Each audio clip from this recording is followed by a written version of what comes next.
welcome back to another episode of Subtopic. I'm your host, Subtopic, and today we're gonna be doing something a little bit different, right? So we're still in Monster Hunter Wilds. We're camping out here in the ruins of Wyveria, and I'm gonna just we're not really gonna do some gameplay here. I'm just gonna tell you like a campfire story. Let's call it that, campfire story, right? A story by the fire. And I'm going to tell you about a time when I was taking English 2 in college. It's English 1302 in college. It was a very embarrassing experience. But I'll go ahead and, tell you what happened. So I'm somebody who, doesn't or didn't really like public speaking, right? Well, maybe it's not fair to say like that. Maybe like to give like a report or some kind of presentation in class. I didn't really like doing that, right? I was not a fan of doing that. I don't want to say necessarily that there was like anxiety involved or something, but maybe there was a little bit, panic or something. I knew that it was something I didn't want to do. I didn't want to go up there. I didn't want to, present some BS in front of a class. I just didn't want to do it, man, right? And, if I'm honest, maybe a lot of things, contributing to that would be like, nervousness, panic, being afraid of what people might think about my presentation, hearing people laugh, etc., right? All these things, anything that could go wrong. I was already, walking in with a defeated mindset, right? So I'm just not going to do it. Even worse, man, if the professor were to laugh, right, at whatever it is that you're presenting or talking about, or even if you get asked a question, right, So for me, it was like, everything that bad that could happen was keeping me from, that I thought could happen, was keeping me from ever doing that, right? So it would build this anxiety factor. And so towards the end of the class, right, of the end of the year, right, I only had to go every Tuesdays and Thursdays to this class, mind you.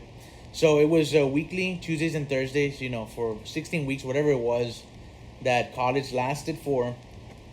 And I had done the math. I said, okay, this is what I need to get on the exams. This is what I need to get on the quizzes, on the assignments, right? And then so I had done the math, and I'm like, okay, so this crap-ass presentation is only worth like, 10% of the grade, the overall grade, right?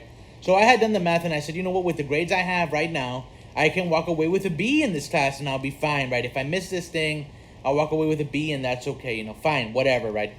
So I decided to not go to class, right? I said, you know what, that Tuesday and Thursday, I'm just not going to do it. I'm not going to go.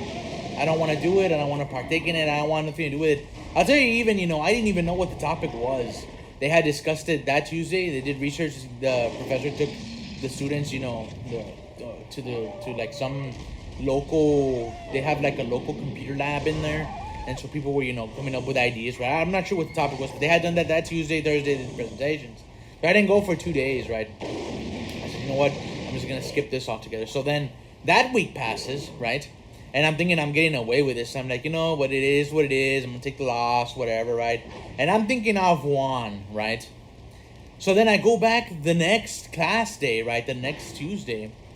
And the professor hadn't shown up, right? We're there waiting. I think they have an STC. That's where I was going to school in South Texas College. They have, I think this rule, like if the professor doesn't show up within 10 minutes, the class is dismissed automatically. Like it is what it is. It's the professor's fault.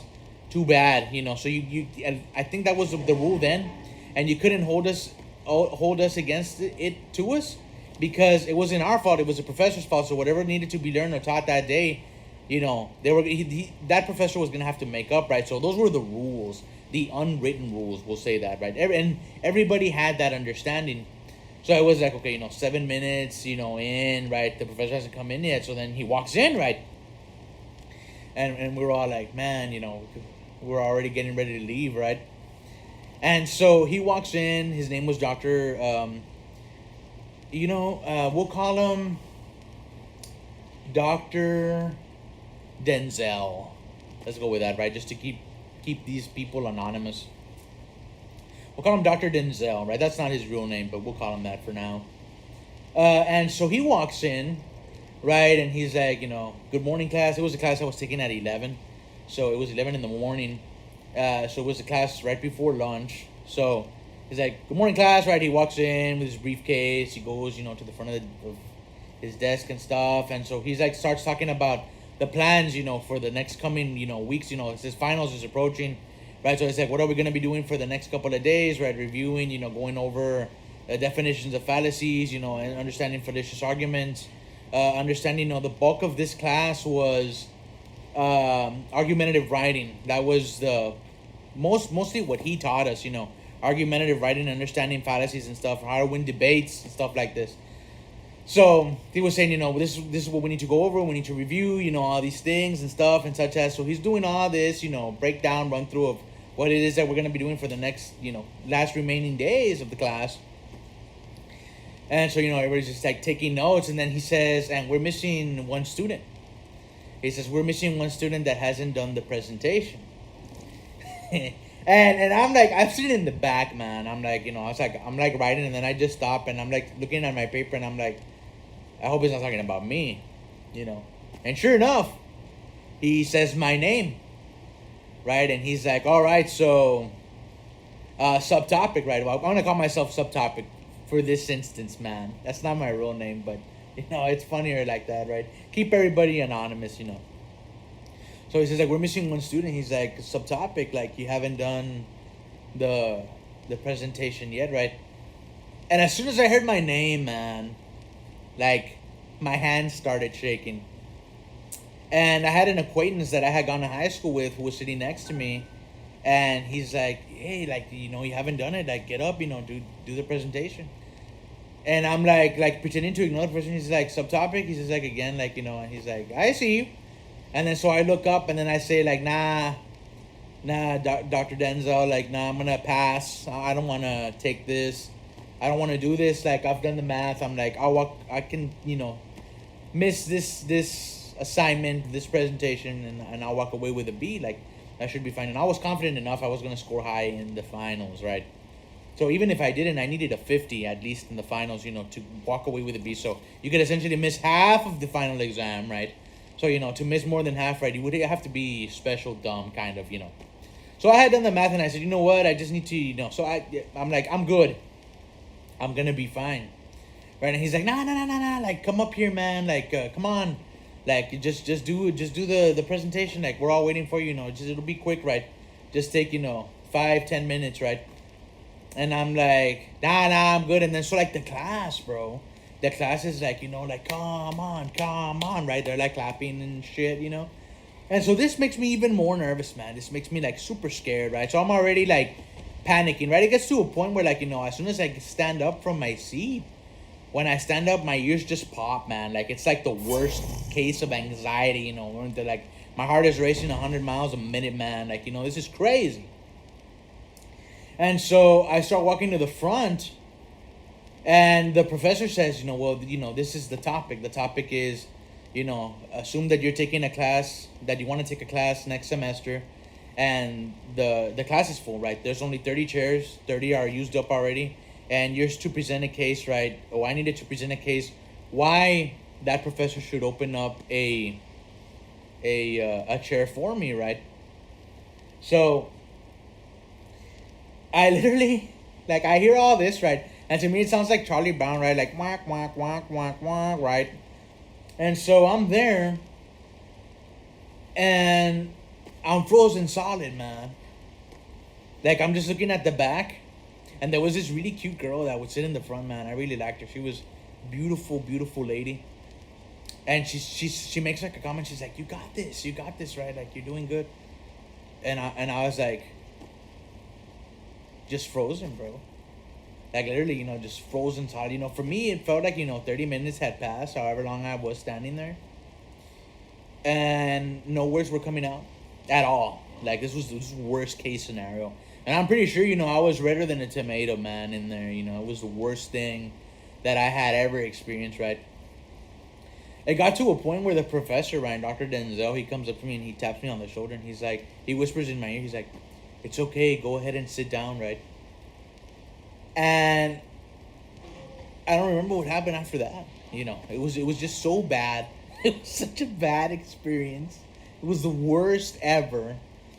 And I remember sitting down. Once I do get to my seat, right, my acquaintance from high school, he's like, "It's okay, man. Like you did your best, right?" And ever since then, I swore that that would never happen to me again. So, whenever I did have to present some kind of presentation or some kind of report, in front of other intellectuals, right, I made damn sure that I rehearsed my speech, whatever I had to present. I made sure I would do it in front of a lot of people. I bring my friends over, family over, and I'm like, I'm gonna do a presentation, and I need to rehearse this, right?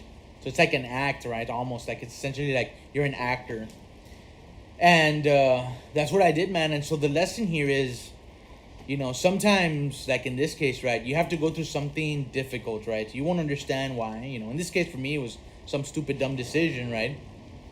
But you get a lesson out of it. The lesson in this case is next time, be prepared. And as long as you are prepared, then there's nothing to be nervous about, right? It's like these people who take exams. They get nervous, for the exam, and they're all nervous, right? But if you prepared, and you studied and you did what you needed to do, right, and you build yourself up with armor, and you sharpen your weapons, right, then there should be no reason to be nervous, right?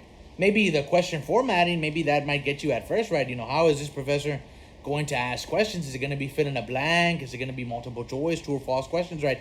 Maybe that, you can understand, but these are conversations that are had before the exam. A lot of professors are good about telling you, like, the question is going to consist of these many true or false, these many fill in the blanks, etc., right? There'll be a word bank, etc. There won't be, so you'll be prepared of, what is coming, right? So that's the best thing, right, is to always prepare. And so the lesson here is, right, sometimes you have to go through something bad in order to get a lesson out of it, And so in this case, it's prepare. And as long as you are prepared, then there should be no reason, to be nervous about anything, right? So that's the takeaway from this story. And that's all I have for today, man. This is something a little bit different. This is camping and Monster Hunter Wild. So just a quick little story here. And yeah, I'll see you all in the next one, man. Peace.